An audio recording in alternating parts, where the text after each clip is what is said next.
구매하시게 된 이유가 어떻게 되시나요? 크루즈 SM6 가솔린 모델로 구매를 하셨는데 디젤은 전혀 고민을 하지 않았습니다. 장점은 뭐가 있을까요? 모든 트림에 이 VDC 옵션이 기본 탑재가 됨으로써 피스텔 현상은 개선이 됐다고 보면 될까요? 암모나이트가 저는 굉장히 혁신적이라고 생각을 하고 있고요. 단점은 엔진 오일을 먹는 엔진 노킹 현상이 다다다다다 이 차를 괜히 샀나 카플레이나 안드로이드 오토가 없다는 점인데요. 다른 정비소에 방문을 해서 말씀을 드렸더니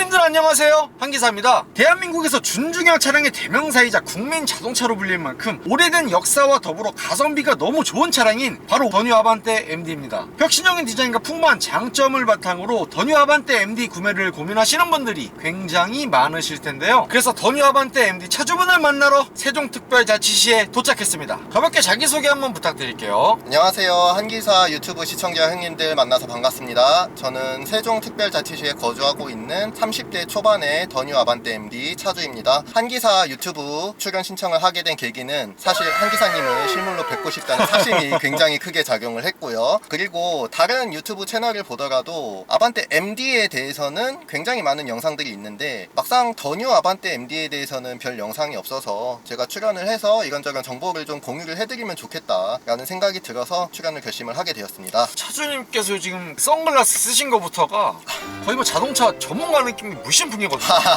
굉장히 기대가 되는데요. 이 차량의 소개 좀 부탁드릴게요. 제 차량은 2013년도 12월에 생산된 아반떼 MD의 페이스리프트 모델이고요. 그리고 1.6 가솔린 자연흡기 GDI 엔진 모델이며 트림은 모던 트림으로 되어 있습니다. 옵션은 라이트 패키지가 포함이 되어 있고요. 그리고 사제 옵션으로 후방 카메라와 내비게이션이 추가가 되어 있습니다. 이 차량 신차로 구매하신 건가요? 아닙니다. 저는 중고로 직접 발품을 팔아서 수원에서 구매를 했습니다. 그럼 차주님께서 수원에서 중고차 구매하셨다는 말씀이시잖아요? 네, 맞습니다. 앞으로 수원 도이치오토월드에서 이제 한기사 중고차도 많이 기대해 주시고요. 이 차량 구매는 언제 하신 건가요? 구매는 2024년 12월 28일 날에 구매를 했습니다. 구매 가격은 어떻게 되나요? 순수 차량 가격은 640만원이고요. 중개 수수료나 취등록세 등을 포함한 부대 비용까지 더해서 780만원 가량 들었습니다. 현재 총 주행거리는 어떻게 되나요? 현재는 12만 8천 킬로 정도 주행을 하고 있고요. 제가 구매할 당시에는 11만 5천 킬로 정도 주행을 한 상태였습니다. 그 전에 타시던 차는 어떤 차 타셨나요? 제 명의로 된 차는 이 차가 처음이고요. 그 전에는 저희 어머니가 타고 다니시던 2018년식 쉐보레 스파크를 탑승을 하고 다녔었고요. 그리고 가끔 가족 간에 여행을 간다거나 장거리 운전을 할 때는 저희 아버지 차인 도요타 라브4 2015년식을 타고 다녔었습니다. 더뉴 아반떼 MD를 구매하시게 된 이유가 어떻게 되시나요? 그 전에는 부모님 차를 타고 다녔었다가 이제 직장을 이직을 하게 되면서 차가 필요해져서 아반떼를 구매를 하게 되었습니다. 아무래도 새 차를 사는 게 어떠냐는 주변의 권유도 있었는데 첫 차이기도 하고 새 차를 사기에는 아무래도 좀 비용적인 부담이 커서 중고차로 구매를 하게 되었습니다. 그리고 이 차를 선택하게 된 결정적인 이유는 아무래도 아반떼라는 브랜드가 국민 첫 차라는 이미지가 있고 그리고 흔하게 볼 수 있는 차량인 만큼 관리하기도 수월할 것 같아서 이 차량을 선택을 하게 되었습니다. 그리고 차주님께서 1.6 가솔린 모델로 구매를 하셨는데 1.6 디젤 모델은 고민 안 해보셨나요? 디젤은 전혀 고민을 하지 않았습니다. 아무래도 저는 이 차량을 출퇴근 용도로 사용을 하기 위해서 구매를 했다 보니까 그런 차량을 디젤로 구매를 하게 되면은 DPF가 막힌다든지 하는 그런 문제가 있을 것 같기도 했고요. 그리고 첫 차다 보니까 아무래도 관리가 많이 필요한 디젤 엔진보다는 가솔린 엔진을 선택하는 것이 더 합리적이라고 판단을 했습니다. 그리고 차주님께서 모던 트림으로 선택하신 이유 있을까요? 사실 뭐 모던 트림을 선택하려고 한 거는 아니고 중고차로 구매를 하다 보니까 선택지가 그렇게 많이 없었습니다. 거기에 있던 매물이 모던 트림밖에는 사실상 없었고요. 더뉴 아반떼 MD와 동시에 구매를 고민했던 차량이 어떤 게 있을까요? 전기차 같은 경우는 기아 니로 EV 또는 현대 코나 EV, 내연기관 차량 중에서는 KGM의 티볼리, 그리고 쉐보레 크루즈, 르노의 SM6 LPI 모델을 고민을 했었습니다. 일단 전기차 같은 경우는 제가 전 회사를 다니면서 아이오닉 5를 회사차로 좀 잠깐 몰아본 적이 있었는데 그 당시만 해도 전기차에 대해서 전혀 관심이 없었다가 막상 차를 몰아보고 나니까 굉장히 이건 명차다라는 생각이 많이 들었습니다. 제가 차를 사게 된다면은 저는 다음 차는 반드시 전기차로 가고 싶다라는 생각을 할 정도로 인상이 깊었는데요. 그래서 잠깐 이제 그분이 오셨죠. 그 유명하신 미스터 그돈. 그 돈이면 그분이 오셔가지고 그래서 잠깐 아이오닉 5나 EV6를 고민하기도 했었는데 돈이 1000만 원이 더 뛰다 보니까 가격적인 문제가 굉장히 커서 포기를 하게 되었고요. 그럴 바에는 아예 좀 싼 차를 구매를 하자라고 생각을 하게 되어서 일단은 SM6 LPI 모델을 구매를 고려를 해봤었는데 LPG를 사용하는 차량임에도 불구하고 친환경적인 혜택이나 이런 것들이 전혀 없더라고요. 그리고 LPG 모델이다 보니까 아무래도 충전소를 자주 가야 한다는 점, 그리고 그 유명한 SM6의 승차감 문제가 여러모로 구매를 망설이게 해서 구매를 포기를 하게 되었고요. 그 SM6 토션빙 같은 경우는 제가 뭐 거의 뭐 전문가 수준이거든요. 하늘로 막 날아가시더라고요. 진짜 막 벽 부딪혔거든요 제가. 승차감 얘기 안 할 수 없죠. 토션은 다들 아시죠? 뒷자리에 앉아봤는데요. 토션빙 그 다음에 티볼리 같은 경우는 아무래도 제가 하루에 왕복으로 주행하는 거리가 50km 정도가 되는데 티볼리를 타기에는 연비적인 문제가 조금 발목을 잡았고요. 그리고 차량을 알아보다 보면은 아무래도 차량의 기본기나 이런 것들이 조금 부실하다라는 이야기들이 많아서 망설이다가 구매를 포기를 했었습니다. 제가 마지막까지 정말 고민했던 차량은 쉐보레 크루즈인데요. 사실 제가 원래는 아반떼 MD를 살 생각이 전혀 없었고 크루즈를 사려고 했었습니다. 그 이유 중에 하나가 크루즈가 어릴 때부터 제가 대학교에 갈 때쯤부터 저의 약간 드림카 같은 느낌이 있었고요. 그럼에도 좀 고민을 하게 됐던 이유는 차량이 단종이 됐다라는 부분도 있었고요. 그리고 제가 카센터 사장님들 몇 분을 만나서 나름의 이제 조사를 해봤는데 쉐보레 크루즈를 살 바에는 나라면은 차라리 아반떼를 산다. 아하. 다들 이렇게 말씀을 하시더라고요. 그분들이 그렇게 말씀하시는 이유는 분명히 무언가 있을 거다라는 생각이 들었기 때문에 크루즈를 포기를 하고 아반떼 MD를 선택을 하게 되었습니다. 더뉴 아반떼 MD의 장점은 뭐가 있을까요? 일단 첫 번째 장점은 오리지널 아반떼 MD 시절에 비해서 안정성이 굉장히 많이 늘어나서요. 고속주행을 하더라도 불안감이 많이 없습니다. 제가 예전에 한번 남해고속도로를 달린 적이 있었는데 근데 제가 느끼지도 못한 사이에 계기판을 보니까 제가 시속 140km로 과속을 하고 있더라고요. 그런데 그렇게 빠른 속도로 달리고 있는데도 전혀 불안하다거나 차체가 흔들린다든가 이런 느낌이 없었습니다. 사실 아반떼 MD 같은 경우는 전기형에서는 고속주행 안정성에 대한 좀 불만이나 아쉽다는 얘기가 굉장히 많았거든요. 근데 이 차량 후기형 더뉴 아반떼 MD로 오게 되면서 그런 부분 좀 많이 개선이 됐다는 얘기도 있더라고요. 네, 맞습니다. 더뉴 아반떼 MD부터는 모든 트림에 VDC라고 하죠. 차체 자세 제어 장치가 기본으로 탑재가 되어 있어서 기본적인 소프트웨어 수준에서도 차량의 안정성을 많이 관리를 해주고 있고요. 제가 알기로 2015년부터 모든 차량에 의무 탑재가 되었다고 알고 있는데 더뉴 아반떼 MD 같은 경우는 2013년에 처음 나올 때부터 모든 트림에 이 옵션이 적용이 되었습니다. 다른 안전 옵션이 조금 박한 시대에도 이 VDC 옵션이 기본 탑재가 됨으로써 최소한의 안전이 보장이 되는 그런 차량이라고 생각을 하고요. 차주는 혹시 고속주행 시에 생선거리가 팔딱팔딱 거리는 듯 차체 후미가 좌우로 떨리는 현상인 피쉬테일 현상이 이 아반떼 MD 전기형에서는 악명이 높았었거든요. 그러면 이 차량 같은 경우는 차체 자세 제어 장치인 VDC가 모든 라인업에 기본 장착이 됐잖아요. 네, 맞습니다. 그렇기 때문에 이 후기형 같은 경우는 피스텔 현상은 개선이 됐다고 보면 될까요? 네, 저는 개선이 되었다고 보고 있고요. 예전에 한번 카시어링으로 아반떼 MD를 렌트를 해서 운행을 해본 적이 있었거든요. 전경이요? 네, 맞습니다. 근데 그거를 몰고 고속도로를 갔었는데 한 손으로 제가 주행을 못 했었습니다. 차가 딱 봐도 굉장히 흔들거리고 불안한 느낌이 있었는데 이 차는 전혀 그렇지 않습니다. 고속도로에서 한 손으로 주행을 하는 것이 좋은 습관이라고 할 수는 없지만 그렇게 주행을 하더라도 굉장히 안정적인 모습을 보여주고 있고요. 제가 고속도로를 여러 번 타봤지만 차체가 불안하다는 느낌은 한 번도 받은 적이 없습니다. 그리고 차주님 이 차량 디자인 보시게 되면은 전 세대인 아반떼 HD가 굉장히 둥글둥글한 디자인이었다가 이 차량 아반떼 MD로 오게 되면서 조금 날렵한 이미지로 바뀌었는데 곤충룩이라는 디자인은 마음에 드세요? 뭐 곤충이다, 암모나이트다 뭐 이런 얘기도 많이 있는데 저는 사실 정면에서 봤을 때 그런 느낌이 아주 없는 것은 아니지만 아반떼 MD의 디자인이 저는 굉장히 혁신적이라고 생각을 하고 있고요. 정면샷이 아니라 측면샷으로 이렇게 봤을 때는 소위 말하는 얼짱 각도라고 하죠.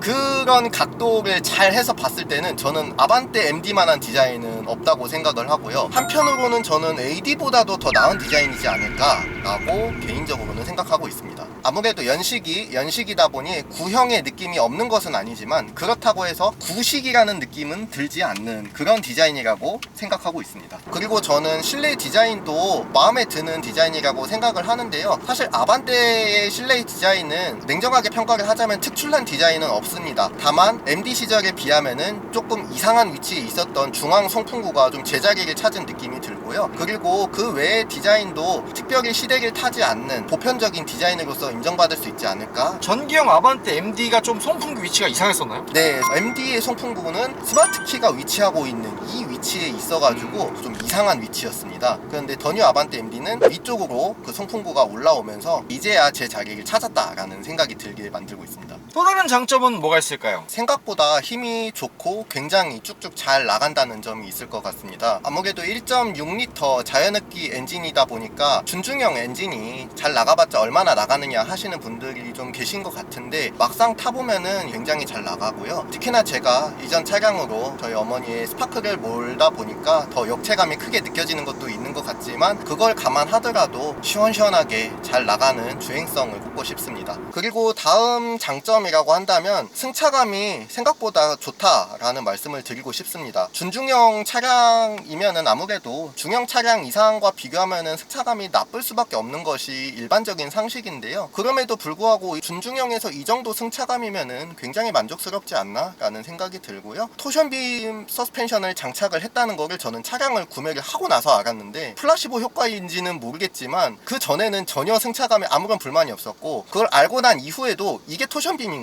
라는 생각이 들 정도로 굉장히 안정적인 승차감을 보여주고 있습니다.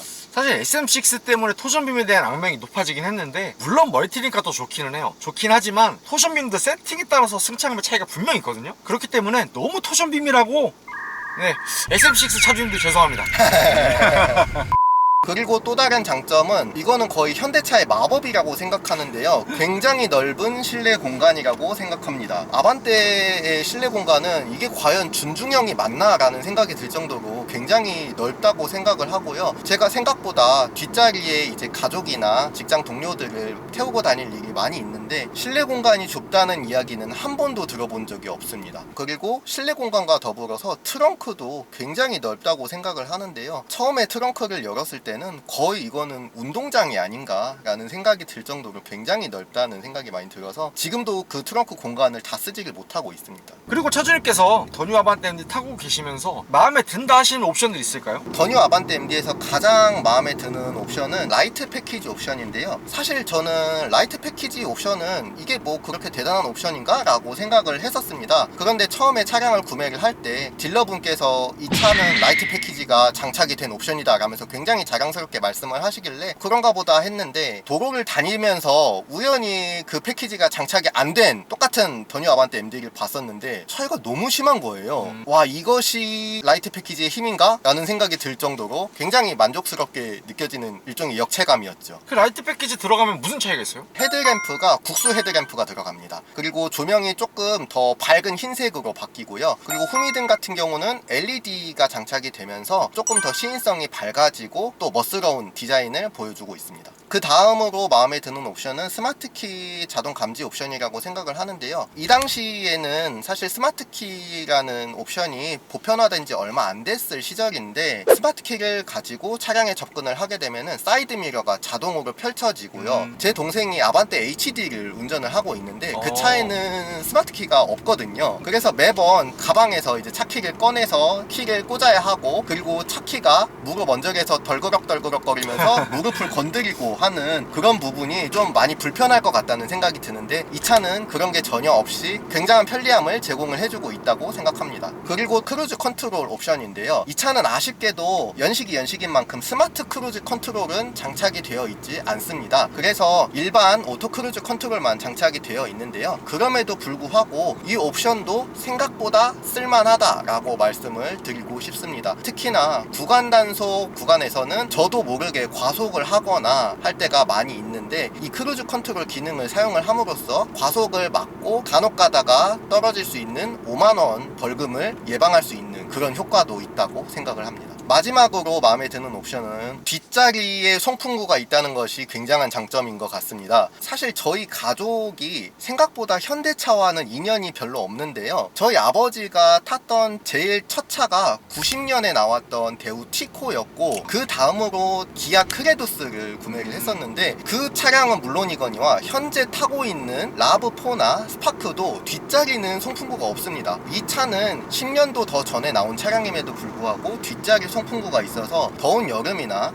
혹은 추운 겨울에 뒷자리에 승객을 태울 때 부담감이 덜합니다. 그리고 또 장점 뭐가 있을까요, 차주님? 아반떼 MD의 가장 대표적인 장점일 것 같은데요. 구입비나 유지비 등을 고려를 했을 때 첫 차 구매를 고려하시는 분들이나 사회초년생들이 선택하기에 굉장한 가성비를 자랑하는 차량이라는 점이 있을 것 같습니다. 아무래도 연식이 된 차량이다 보니까 AD나 그 이후 모델과 비교를 했을 때 적은 값을 주더라도 풀옵션 혹은 상위 옵션을 접할 기회가 많이 있고요. 특히나 더뉴 아반떼 MD는 AD에서는 되지 않는 올리기 파워 윈도우가 됩니다. 아반떼 AD에서는 영상을 보니까 파워 윈도우가 내리기는 되는데 올리기는 안 된다고 하더라고요. MD에서는 그게 됩니다. 내리기 올리기 모두 가능하다? 네, 모두 가능합니다. 보고 있나 AD. 그렇지만 무작정 가성비 혹은 싼 값이라고 단정 짓기는 좀 어려운 부분도 있는데, 이거는 나중에 후술할 단점에서 다시 한번 설명드리도록 하겠습니다. 더뉴 아반떼 MD의 단점은 뭐가 있을까요? 너무 유명한 고질병이 하나 있죠. 한 기사님의 표현을 빌리자면은 유치원 가고 있는 3살짜리 어린아이도 알고, 시골에서 밭 깔고 계신 할머니 할아버지도 알고 계시고, 안드로메다 은하에 거주하고 있는 외계인도 알고 있는 그 고질병이죠. 요 정도 멘트 지금 쳐주시는 거 보니까 제 유튜브를 정말 많이 보신 분이에요. 네. 정말 많이 봤습니다. 네, 감사합니다. 네. 현대의 1.6 자연흡기 가솔린 GDI 엔진의 정말 유명한 고질병이죠. 엔진 오일을 먹는 그런 고질병인데요. 정말 다행스럽게도 제 차는 그 고질병은 당첨이 되지를 않았습니다. 그래서 엔진오일 감소 현상 없이 정말 잘 타고 있음에도, 사실 이 고질병이 굉장히 유명해서 제가 아반떼라는 선택지를 처음부터 생각을 안 할 정도로 굉장히 유명한 고질병이라고 생각을 하고요. 이 부분은 굉장히 좀 신경 쓰일 수밖에 없는 고질병이자 단점이지 않을까 생각을 하고 있습니다. 아무래도 GDI 엔진인 만큼, 디젤 엔진만큼은 아니지만 몇 달에 한 번씩 연료 첨가제를 넣고 일부러 하루 종일 차를 몰고 다니는 식으로 엔진 내에 있는 카본때 같은 거를 좀 제거하는 식의 관리를 해주고 있고요. 사실 뭐 그까짓 거 중고차 타봤자 얼마나 탄다고 그러냐 싶겠지만은, 저는 이 차를 10년 동안 앞으로 더 굴리는 것이 목표이기 때문에 한기사님 유튜브 채널에는 10년 후에 다시 연락드리겠습니다. 그 다음으로 유명한 고질병은 아무래도 커플링 유격이 있죠. 핸들을 돌렸을 때 이 안에 있는 고무 커플링이 경화돼서 부스러지면서 핸들을 돌릴 때마다 딸그락딸그락 거리는 그런 현상이 있잖아요. 근데 다행히도 제 차도 아직까지는 그런 문제가 없고, 그거 같은 경우는 이제 금방 고칠 수 있는 문제이기 때문에 사실 엔진에 비하면은 조금 자잘한, 쉽게 해결할 수 있는 문제이지 않을까 생각을 하고 있고요. 그 다음으로 제가 겪었던 문제 중에 하나는 후방 센서에 문제가 있었습니다. 뒷 공간에 아무것도 없는데도 불구하고 차에서 계속해서 경보음을 울려서 마치 뒤에 뭔가 있는 것처럼 운전자에게 혼동을 주는 주는 그런 고질병인데, 그 문제가 대략 차를 10년 정도 타고 나면은 거의 공통적으로 발생하는 그런 고질병이라고 하더라고요. 그래서 저는 이 고질병은 실제로 제가 겪었었기 때문에 차량 정비소에 가서 다 해서 한 20만 원 정도를 들여가지고 차량 후방 센서를 전부 교체했던 그런 경험이 있습니다. 그 다음으로 유명한 고질병이라고 하면은 엔진 노킹 현상이 좀 빈번하게 발생을 한다는 점인 것 같은데, 저는 오일을 먹는 고질병에는 당첨되지 않았었지만 이 노킹이 일어나는 고질병에는 제 차가 안타깝게도 당첨이 됐었습니다.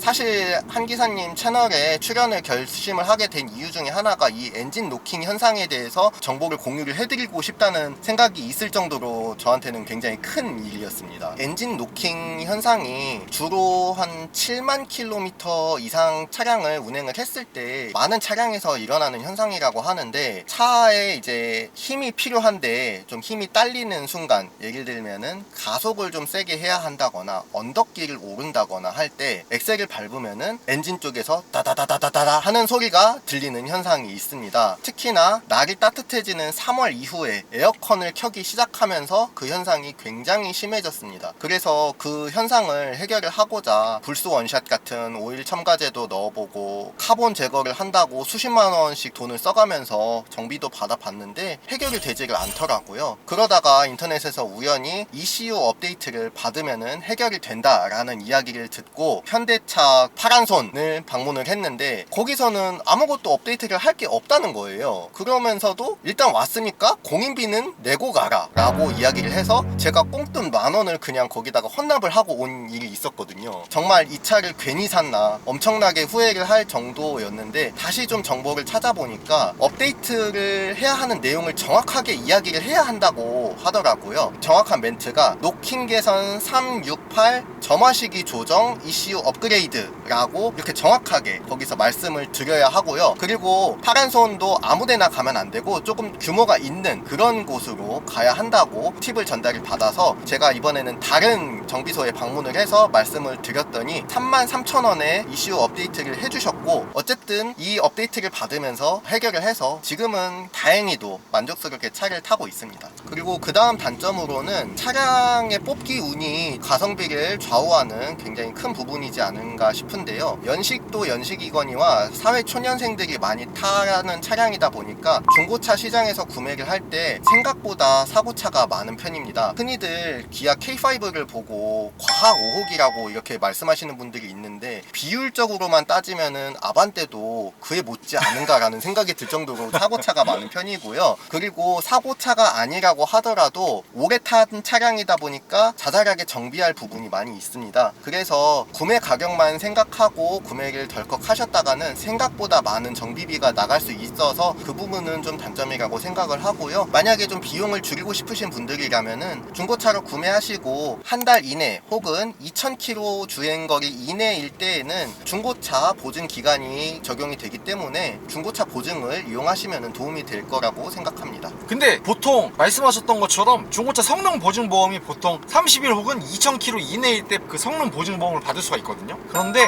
수원 도이치 오토월드에 오시게 되면은 세이프 6라고 해가지고 30일에 2,000km가 아니라 6개월에 10,000km까지 확대해서 보장해주는 서비스를 받을 수 있는 차량들도 굉장히 많거든요. 그래서 중고차도 잘 선택하면 좋은 결과를 얻으실 수가 있고, 이런 보증도 더 받으실 수 있는 한기사 중고차가 앞으로 이렇게 파이팅을 하겠다. 그리고 차주님, 이 차량 연비 같은 경우는 괜찮을 것 같은데 생각보다 별론가요? 네, 생각보다 아반떼의 이름값을 하는 연비는 아니지 않나 라는 생각을 하고요. 보통 다른 아반떼 차주님들이 인터뷰를 봤을 때 별 생각 없이 달려도 15km 이상, 많게는 17km에서 20km까지도 리터당 그 정도는 우습게 나온다 라고들 많이들 말씀하시는데, 제 차는 정말 세심하게 몰지 않으면 그 정도의 연비는 좀 어렵다고 생각을 하고요. 고속도로에 편하게 달렸을 때 한 리터당 15km 정도 나오는 편이고, 시내 주행에서는 잘 나오면 13km, 좀 떨어질 때는 10에서 11km까지 떨어지는 경우도 왕왕 있습니다. 최대로는 19km까지도 제가 나오는 것을 확인을 했었습니다. 두 연비 모두 트립 컴퓨터 기준으로 측정을 한 연비입니다. 저번에 한 기사님 채널에서 Q50S의 그 연비가 12km대가 나와서 환경 인증을 못 받았다고 그렇게 말씀을 하셨는데 아반떼 정도면 그래도 인증해줄 수 있지 않나? 그리고 평소에는 어떤 모드로 주행하시는 편이세요? 이 차에는 액티브 에코 모드가 장착이 되어 있는데 저는 일반 노멀 모드로만 주행을 하고 있습니다. 그리고 일반유랑 고급유 중에서 설마 고급유 넣으시진 않죠? 저는 일반유만 오직 100%로 넣고 있고요. 예전에 노킹이 한창 일어날 때는 고급유를 넣어보라고 해서 고급유를 잠깐 고민한 적도 있었지만 가성비의 아반떼를 구매해놓고 고급유를 쓰는 거는 좀 아니지 않나 라는 생각이 들어서 아반떼야 미안하다. 고급유를 먹고 싶었으면 N으로 태어났어야지. 그러면 차주님께서 일반 공도랑 고속도로 주행하시는 운행 비율은 몇 대 몇 정도 될까요? 평상시에 출퇴근할 때는 공도 100%이고요. 그 중에서 자동차 전용 일반 도로가 50%, 시내 주행이 50% 정도 됩니다. 그렇게 주행을 하셨을 때 복합 평균 연비는 몇 킬로 정도라고 보면 될까요? 그렇게 주행했을 때 대략 13km 정도의 평균 연비가 나오는 것 같습니다.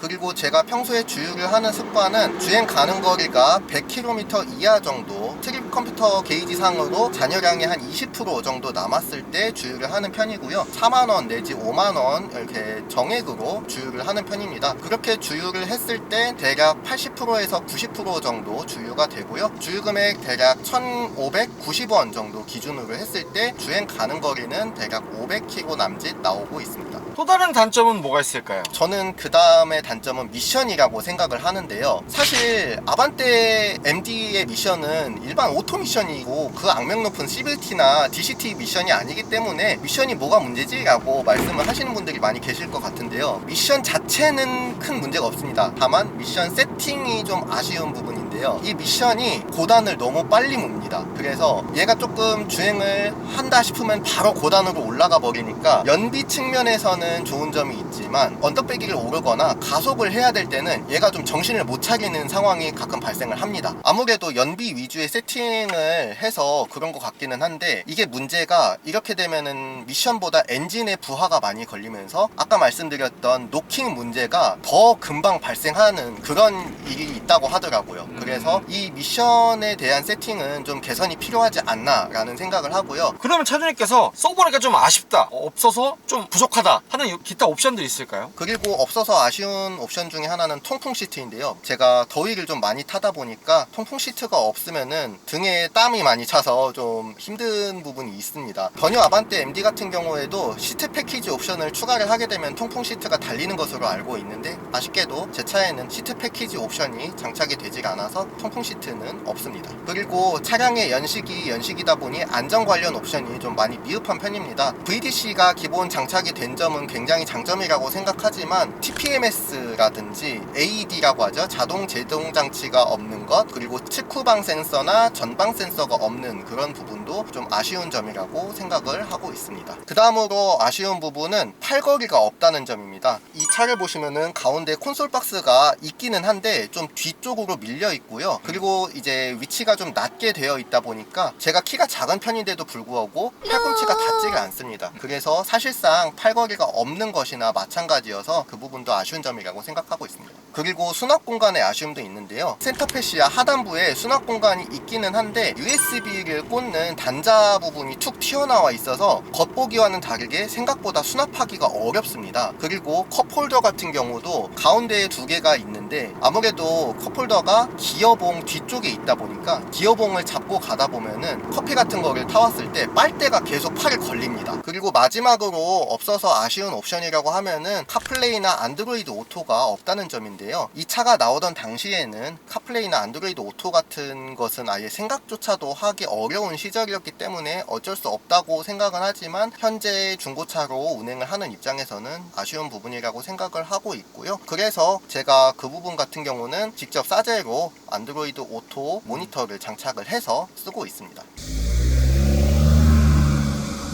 더뉴 아반떼 MD의 한 달 유지비는 어떻게 되나요? 차량 구매 같은 경우는 일시불로 전부 결제를 했기 때문에 추가로 들어가는 비용은 없고요. 보험료 같은 경우는 저는 자동차 보험, 운전자 보험을 모두 사용을 하고 있습니다. 그래서 자동차 보험 같은 경우는 자차 포함해서 1년에 90만원 정도를 납부를 하고 있고요. 운전자 보험 같은 경우는 한 달 기준으로 22,000원 정도가 들어갑니다. 그래서 한 달 평균으로는 대략 97,000원 정도 들어가고 있고요. 자동차세 같은 경우는 제 차 차 같은 경우는 차량이 10년이 넘었기 때문에 감경액이 50%가 적용이 돼서요, 연 14만 5천 원 정도가 들어갑니다. 한 달 평균으로는 대략 12,000원 정도 나오고 있습니다. 기름값 같은 경우는 한 달 평균 제가 1200km 정도를 주행을 하고 있는데요, 올해 기름값이 대략 1590원 정도, 그 금액으로 계산을 했을 때 한 달 평균 유류비는 대략 15만원 정도 나오고 있습니다. 엔진오일은 사설 업체를 이용을 하고 있는데요, 멤버십을 가입을 해서 1년에 한 4만 5천원 정도 비용을 들여서 혜택을 좀 보고 있습니다. 그래서 1년에 제가 엔진오일을 2번 정도 교체를 하고 있는데요, 그렇게 멤버십 혜택을 받았을 때 첫 회에는 7만원, 두 번째 교체 때는 3만원 정도의 혜택을 보고 있습니다. 그래서 실제로 들어가는 교체 비용은 멤버십 비용을 포함했을 때 대략 두 번 전부 합해서 8만 7천원 정도가 비용이 소모가 되고요, 한 달 평균으로는 7,300원 정도 나온다고 보시면 될 것 같습니다. 그리고 타이어 교체비 같은 경우는 4짝 전부 교체해서 36만 4천원 정도 비용이 들었고요, 교체 주기를 5년으로 잡았을 때 한 달 평균 6,060원 정도 나오고 있습니다. 그리고 나머지 그 소모품류를 따져봤을 때 미션 오일 같은 경우에는 5년 주기로 한번 교체할 때 14만원 정도 잡으면 될 것 같고요, 브레이크 오일은 2년 주기로 6만원, 냉각수는 2년 주기로 42,000원 정도 비용이 발생을 하고 있어서요, 그래서 미션 오일은 한 달에 2,400원, 브레이크 오일은 한 달 2,500원, 냉각수는 한 달 1,750원 정도 비용이 소모된다고 보시면 될 것 같습니다. 그리고 제가 차량을 떠오면서 한꺼번에 수리를 맡기다 보니까 워터펌프랑 겉벨트도 교체를 하면서 약 20만 1,000원 정도 비용이 들었고, 로어암 교체에 21만 7천원, 스테빌라이저 소위 활대링크라고 하죠, 그것을 교체하는데 5만 4천원, 쇼바를 교환하는데 45만 6천원, 그리고 점화 플러그 교환에 17만 5천원, 냉매를 교환하는데 5만 8천원 정도, 그래서 정기적으로 교환하는 소모품 비용까지 포함했을 때 한 달 유지비는 대략 28만원 정도 나온다고 보시면 될 것 같고요, 이 금액에는 보험료와 유류비, 기본 소모품 경정비료가 포함된 금액이라고 보시면 될 것 같습니다. 더뉴 아반떼 MD를 구매하신 걸 후회하시진 않나요? 처음 엔진 노킹에 당첨됐을 때는 정말 하늘이 무너지는 기분이었는데 지금은 그 문제가 해결이 되었기 때문에 전체적으로 무난하다고 생각을 하고요, 지금은 전혀 후회하지 않고 있습니다. 그러면 이 차량 100점 만점에 몇 점 정도를 주실 수가 있을까요? 저는 100점 만점에 75점 주겠습니다. 근데 75점이면 25점 깎인 거는 좀 많이 깎인 거 아닌가요? 뭐니 해도 제 마음 속을 썩였던 엔진 노킹 때문에 저는 마이너스 20점을 주고 싶고요, 그리고 처음에 차를 떠와서 생각보다 수리한 부분이 많아서 가성비 부분에서 조금 점수가 깎여서 마이너스 5점 주겠습니다. 마지막으로 하고 싶으신 말씀 있으실까요? 아반떼가 국민차 혹은 사회초년생들이 타는 차라는 별칭으로 불릴 만큼 굉장한 베스트셀러이기 때문에 그만큼 가성비도 좋고 첫 차를 구매하실 때에는 고르기 좋은 선택지라고 생각하고 있습니다. 그렇지만 보증기간도 끝났고 연식도 있는 만큼 무작정 구매하시기보다는 가급적 중고차 성능 보험 기간 안에 문제점을 발견하셔가지고 문제를 해결하실 수 있다면 더할 나위 없는 좋은 가성비 차라고 생각하고 있습니다. 더뉴 아반떼 MD를 구매하시려는 분들께 도움이 되셨기를 바랍니다. 구독과 좋아요 살포시 부탁드리고요, 그리고 제가 차주 인터뷰 촬영을 위해 전국 방방곡곡 가고 있으니 아래에 있는 메일 주소로 출연 신청 부탁드리고요, 형님들 오늘도 좋은 하루 되세요.